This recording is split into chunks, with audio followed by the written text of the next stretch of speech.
sa patuloy na pagpapatatag ng civil society organizations bilang katuwang sa pagpapatupad ng mga programa, proyekto at local governance sa probinsya, tinipon ng provincial government ng South Cotabato ang unang 2 batch ng CSO Academy Scholars. Nagsagawa ng focus group discussion o FGD upang tukuyin kung paano nakaapekto ang programa sa kanilang trabaho sa gobyerno at kung paano ito nakatulong sa pagpapaunlad ng kanilang kakayahan sa participatory governance. Tinalakay din sa FGD ang pagiging epektibo ng training modules at mga pamamaraan sa pagtuturo ng CSO Academy Program, kung alin sa mga ito ang dapat palakasin at alin ang maaaring baguhin para mas umayon sa pangangailangan ng mga CSO.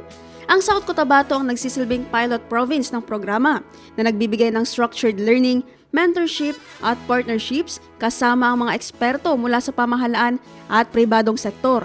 Layunin nitong palakasin ang transparency, public participation at accountability sa mga lokal na pamahalaan. Ayon sa CSO Academy, ang mga natutunan ng Batch 1 at 2 ay ibabahagi na rin sa mga susunod na scholars ng CSO Academy Batch 3 upang mapalawak ang epekto ng programa.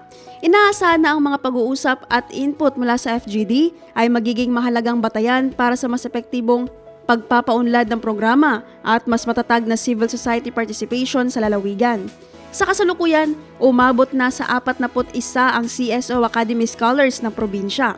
Ilan sa kanila ay aktibo sa local governance, partikular sa local special bodies at local people's council sa municipal at provincial level, habang ang iba naman ay nagpapatupad ng makabuluhang reforma para sa organizational systems at long-term sustainability ng kani-kanilang CSOs.